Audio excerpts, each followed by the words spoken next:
here. Not a three-point shooting team, but a team that went to the glass. You know, we could live with 11. Offensive rebounds, out-rebound that team. They have been annihilating people in the league on the glass. But unforced turnovers, that's what we take away. We're talking about getting better and improving. Thought we did that nicely at the defensive end of the floor. And we played at a better pace. I don't know what the fast break points were, but we played at a better pace while not just relying on three-point shooting. Nice reaction to them changing defense. And it was a team that was ahead of us in the standings. And we talked about that. And now we go into the deep end of the water. This team we're playing Wednesday night is playing as well as any Atlantic 10 team has ever played. That is including my great team, Calipari's great teams, the GW team that won the league and went undefeated. St. Louis is an absolute certifiable monster. And I just told the players, I hope that they're excited about that.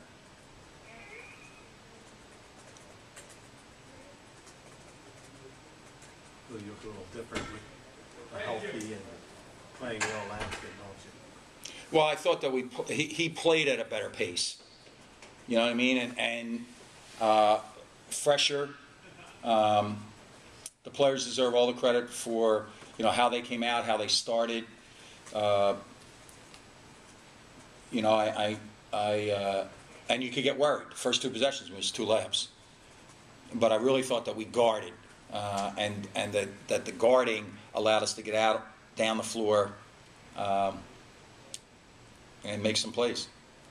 Was it just a matter of Langston getting his legs back under him, or was it a little mind, body, spirit, everything about him had to, it was interesting. We gave them their 6-game totals on Monday.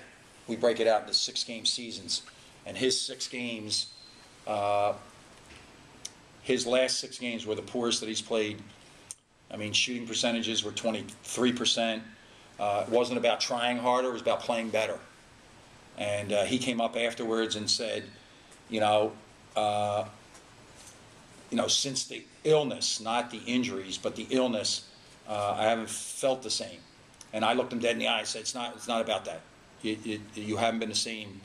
You haven't been the same aggressive player all year long at either end of the floor."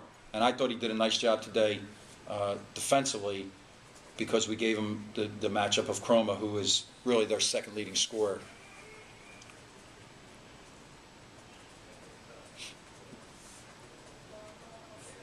Phil, your last few games you've had rough starts.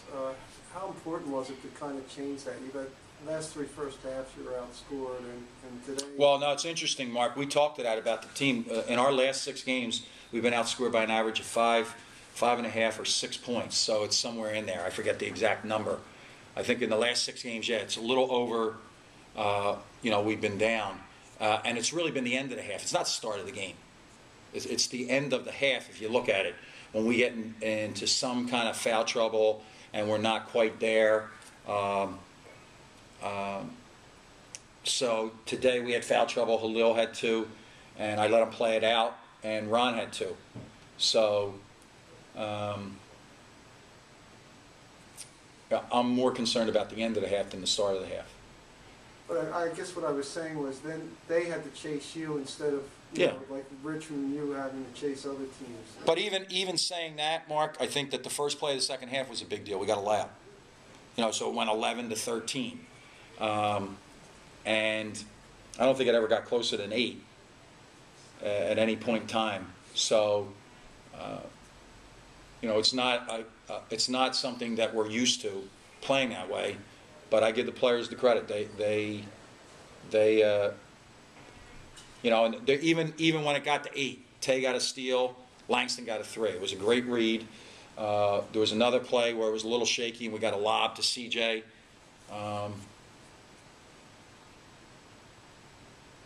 Just too many turnovers. Too many turnovers for us.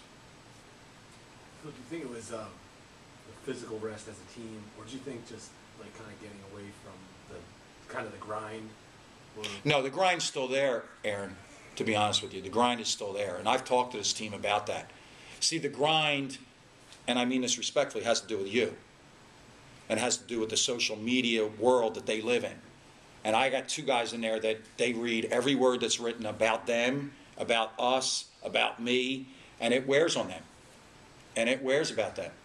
And what I finally have told them is, this can only be here. And then why not try to be different? Why not try to be positive? Why not try to think like, you know what, today I'm going to have my game. Today this is what I'm going to do. That's been the grind.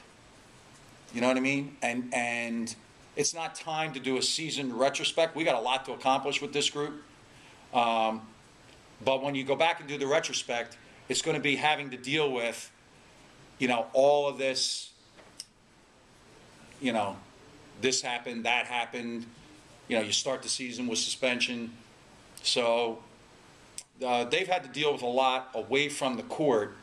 And be calling it the way it is, they haven't dealt with it on a positive.